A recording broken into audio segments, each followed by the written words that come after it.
Hey everybody. Sorry that I'm kind of looking crazy right now. I actually just got off work and I'm super duper excited.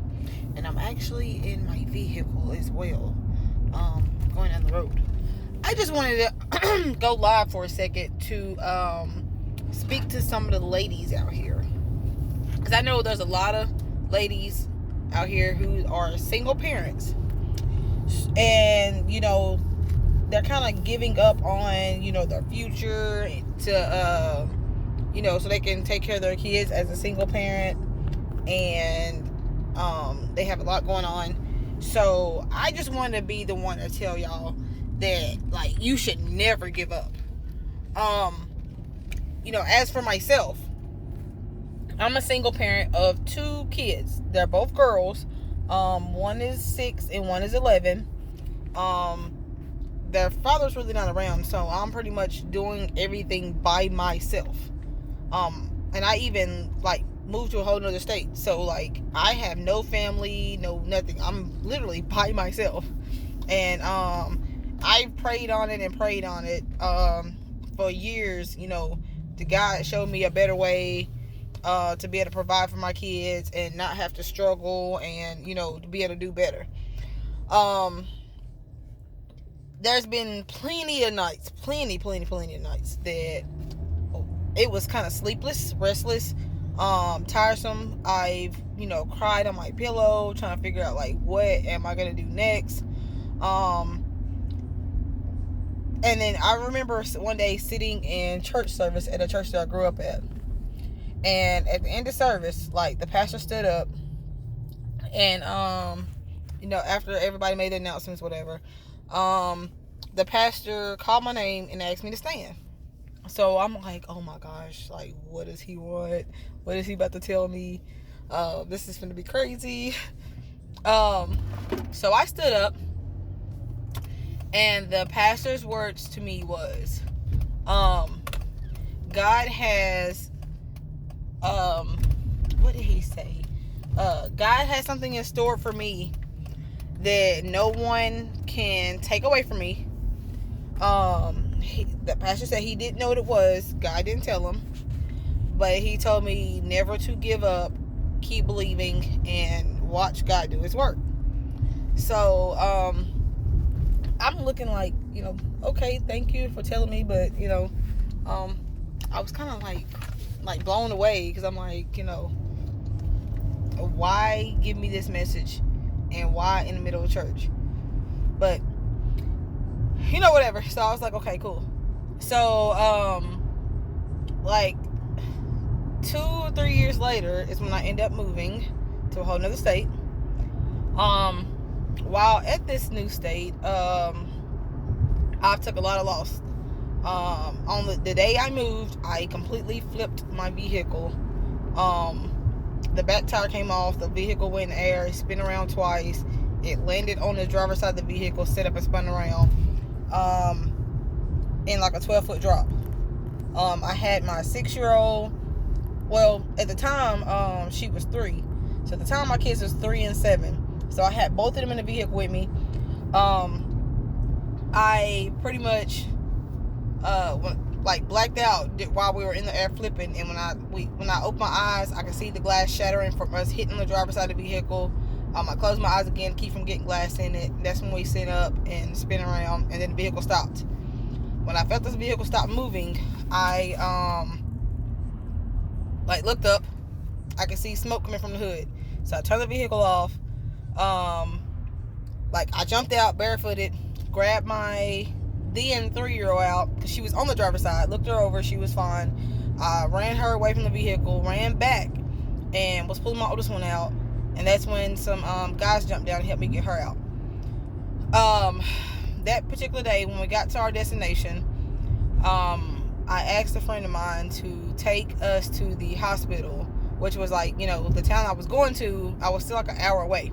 So once we reached our to the actual town, I went to the hospital to make sure my kids didn't have any type of internal bleed and everything. We were all fine. The doctor said, we'd probably be sore for a couple days. So that night, I got on my knees and prayed. And this is how I'm going to tell you God is a miracle worker. I got on my knees and prayed. And I said, God, I know what just happened. And I know it's a test of my faith. And my kids are innocent. They don't know what's going on. That, it's, why test them? So I prayed that night that my kids will wake up pain-free. They were young. They don't know that type of pain. So I prayed, God, give me all the pain. I can handle it better than they can. So I prayed and prayed and prayed that I would have my pain and their pain if there was going to be some from the incident. So the next morning, I woke up. I was hurting so bad I could barely move. But and it took me for like 45 minutes to even get up out the bed. So I went and checked on my kids. I asked them, was they hurting? Do they need some medicine? Do they need anything? Both said no. So, as days went by, neither one of them ever felt pain. Now me, I felt so much pain for at least a week or two. Like I had whiplash, like I couldn't roll over, I couldn't walk, I couldn't sit, like everything hurts. So, long story short, God had our back. God told me not to be afraid, that He will handle everything. And in the event that, I prayed that I would take all the pain and not my kids. And He gave it to me. I mean, I asked for it and, He gave it to me or whatever, but my kids were fine. So, at the time of the accident, my adrenaline was so high, I didn't feel anything. The next day, like, I was, like, in so much pain. So, with that being said, God is a miracle worker. He let me and my kids all three walk away with, no major injuries, and we were fine. So, at that time I didn't want to drive again, but, eventually, life pushed me to get back driving, or God pushed me to get back driving. But with that being said, that was 3 years ago.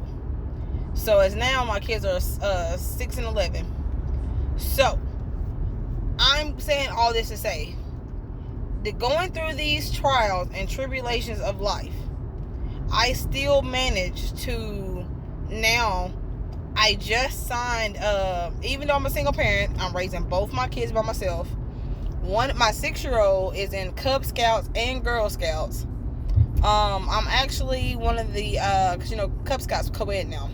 I'm one of the den leaders over her Cub Scout pack. Also, my oldest daughter is in band. So, with band, you got a lot of rip and run to competitions, to, practice, different events. My youngest one, she constantly got events with her Cub Scouts. And when she's not doing stuff with Cub Scouts, she's doing stuff with Girl Scouts. So her schedule can be kind of hectic. Not to mention, like I said, I'm a single parent, raising both of them by myself. So that means I had to take them to all the events. To top it off, I'm a full-time employee to make sure my kids can eat and have all the essentials that they need of life. I also play for a kickball league, mostly during spring and summer. I'm a full-time college student. I'm majoring to get my bachelor's in business administration. Once I finish, I'm planning on going back and get my master's in the same field, and then to further my education. I just signed a contract on a house that I am planning on purchasing. My closing date is set. Today is December the 31st, 2019. And I'm scheduled to close on my house February the 7th, 2020. Also, I'm a full-time employee. I'm in school. I'm a full-time parent. So, I say this to say that, oh yeah, I know y'all wondering why, my phone's moving. Because I am driving, but the phone is not in my hands. It's hands-free. It's sitting on the vent. But I say all this to say, no matter what you're going through in life, ladies, anything you go through is a trial, it's an error, it's a tribulation. Things will get better if you keep praying and keep the faith. I've had relationships go left. Okay, now I can actually hold the phone.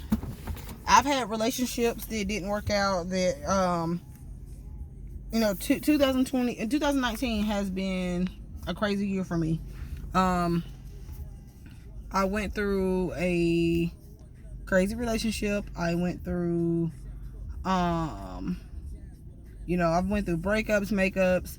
I actually fell into a depression at one point in 2019, where I was just like tired of life, tired of living, tired of just tired, sick and tired of being sick and tired.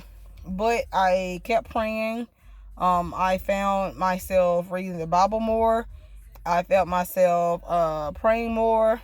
I felt myself trying to find different ways to encourage myself. And at the end of the day, my kids were my motivation to keep going. And by keep going, I was able to, balance everything and realize that you can't let things that is out of your control hinder you from your blessing. You can't dwell on past. You can't hold people around you accountable for what somebody else done. You can only hold that person accountable. So I say this to say, if I myself can move 5 hours away from my family, and to a town or a state by myself, be a single parent of 2 kids that I'm been raising by myself since day one, be a full-time college student, a full-time employee, and still manage to do extracurriculars as kickball league, put my kids in activities, help them out with their activities, volunteer for all of it, and still manage to keep the faith and stay strong. You can too. It's about, regardless of how, if you get frustrated to the point where you can't just, you just need the vent, you can always pick the Bible up